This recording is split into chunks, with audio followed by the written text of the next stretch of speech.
and meet crazy women, and the waiters are doing blow.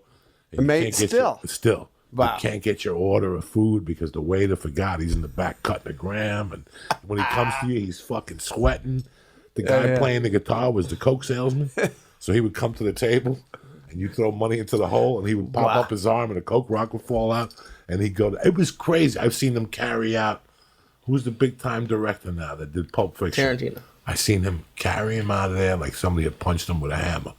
Like two Mexicans had him around their shoulder and they were just dragging him. They took the keys out of his pocket and just threw him in the front seat. That's how crazy I've seen that place. Yeah, I mean, when we were there, this is 85, 86, it was just like a clubhouse, like El Compadre across the street, when we had enough money to go, or somebody said, we'll take you over to El Compadre. But yeah, it wasn't, we could just walk in then. Yes. You know? In the daytime, it's wide open. And you see we couldn't afford cocaine, so I didn't know if the waiters had the cocaine. Was Coach and Horses still there?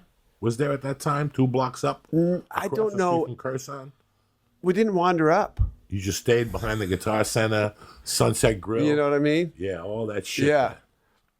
Denny's was down the block. Yeah, like filthy fucking Denny's. It's like it's that restaurant. Aroma now. It's not Denny's anymore? No. What do I know? Across from the Guitar Center that way. It was a filthy Denny's. Yeah, but it was 99-cent breakfast. Yes, man. it was. No, it wasn't filthy as the sense of the food.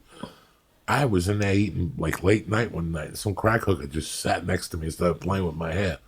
That type of dirty. Yeah. Oh, yeah. Like when you're eating breakfast, somebody just sits next to you and says, do you want a date? That type of fucking dirty. It was dirty in there. Oh yeah, if you can't handle like you got it, you already knew what you're getting yourself into, I'm sure. But if you at 19, I knew what I was getting myself into. It was culture shock in LA. Like none of that kind of stuff shocked me. Like the crack hooker. Like I moved my second apartment when I moved on up to like a $260 apartment. I moved up to Franklin and El Cerrito. So now I'm out from behind. I'm out of the cockroach building. Really bad cockroach problem. Like I got used to cockroaches crawling over you at night. You get used to, you got to sleep, right? You get used to whatever your environment is. You turn the light on and get up with your LA Weekly and try to there'd be 1,000 of them, scattered. But you got used to, so I moved to this building without as many cockroaches. And this is 80, whatever. 5 or 6, and Sly Stone lives above me. This guy helps me move into my apartment. He lives next door to mine. He goes, "What are you moving in? I'll help you move in." And it's this guitar player guy who became a really good friend. Helped me write. He showed me open E tuning, and I wrote "It's So Easy" like that minute. West Arkeen. He was kind of connected to our band from that moment on until he passed away. But he goes, "Yeah, man, Sly Stone lives upstairs." I grew up to Sly and the Family Stone. Like that was music that flavored my youth. It was playing in our house, James Gang, Sly and the Family Stone. I'm like, what do you mean he lives in this shithole? Like, yeah, he's got hookers and he's selling crack and stuff. And that was my first aha moment. Like I just thought Sly and the Family, like Sly Stone would be living off in some fancy mansion somewhere, and that was a good lesson. I, of course, ran into him. He ducked into my apartment one time to take a hit of crack. Somebody was after him. I'm like, okay. He gave me a demo tape one time, and I wish I knew what that was. A lot of it was just crazy music, but some of it was amazing. I'm going down a rabbit hole here. Rabbit holes here. Sorry. I love it. No, it's great. But I'm like, oh, wow. So Sly Stone lives here. Like, what happened? Crack.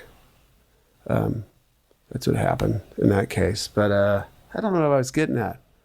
We're just talking about the chronological order before Appetite for Destruction. It must be kind of crazy because when you move, I've been here for 8 years in LA, and to most people that's nothing, and it feels like not that much time. But then when you look back at what you did, you're like, oh shit, like a lot of stuff has happened, and to think about you. Like you were talking about how, like you go back and forth between Seattle and LA now, and then hearing about a $200 a month apartment where you got used to cockroaches it blows my mind. It's like, wow. It's like what you went through when you're starting is crazy. Man, I got impetigo. I thought because I had my piece of shit car, I always had to work on the engine. Like, you know, I remember replacing a master cylinder. I didn't know you had to keep the things under pressure. Master cylinder is your brake thing. You have to keep the hoses under pressure. So I go to the junkyard, find the master cylinder that matches mine, right? Cost me $30 or whatever. Bring it back. Going to take out the old master cylinder and put in the new one.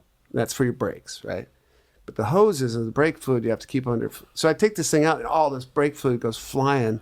So then you have to find, remember those books on your cars? Right. Remember that? What year your car is? You gotta find, see all the fucking equipment that's needed and what it costs. And it'll tell you what you got to do. Like, you got to do. keep the things under pressure. And if you've lost the pressure, you got to do this whole other thing.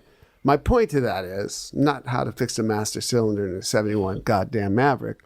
It's that I thought I'd rubbed up on battery acid, like at the battery too many times. I started getting these like, what seemed like battery burns all over me.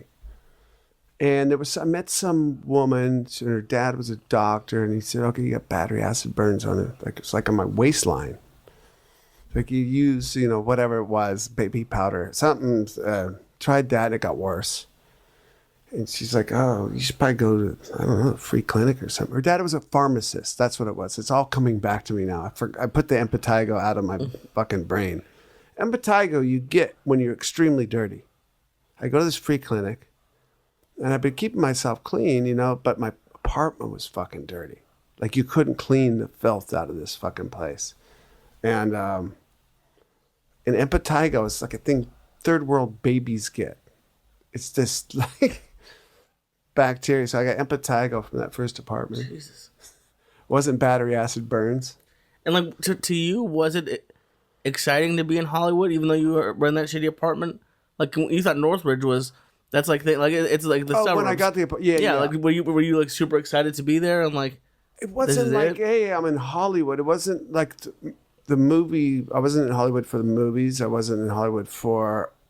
I didn't know what fancy stuff was. I didn't grow up with fancy stuff, so all of that was out of my head. Like those, you didn't go up in the hills, because that was fancy stuff up there. Might as well not even go look at it. I was here for one reason. I was a lifer in music, and they're here to find my band. We're going in like fucking Marines, you understand me? Welcome to church, motherfucker.